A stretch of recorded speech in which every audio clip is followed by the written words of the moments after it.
A single map can change the course of a town's history, and in Greyford, it's a story of secrets and lies.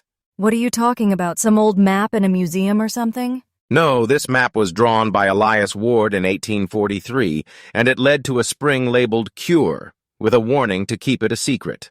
So it's just an old myth about a magical spring, who cares? The thing is, the map was real, and it was found in 1992 by archivist Mara Kline, along with a ledger and a photograph of Ward, and a note that said, "If you seek the cure, remember the debt." Okay, so some guy drew a map. Big deal. What's the controversy? The controversy is that the town of Greyford was lying to its people.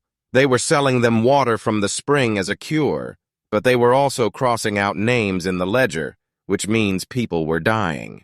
That's horrible, but how does it affect the town's sleep? The town's sleep was ruined because they were living a lie. They thought they were getting a cure, but they were actually paying a debt that was being collected in lives. I don't get it. How does a map and a spring affect the whole town? The map and the spring were just the tip of the iceberg.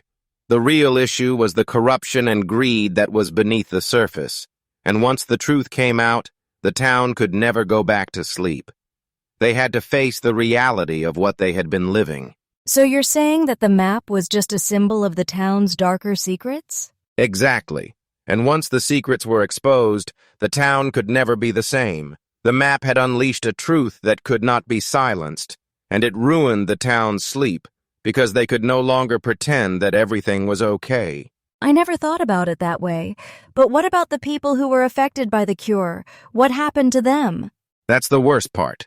The people who were affected by the cure, they were the ones who were crossed out in the ledger. They were the ones who paid the ultimate debt, and their families were left to pick up the pieces. This is a really dark story. I'm not sure I want to hear more. I know it's dark, but it's the truth. And sometimes the truth is hard to hear, but it's necessary.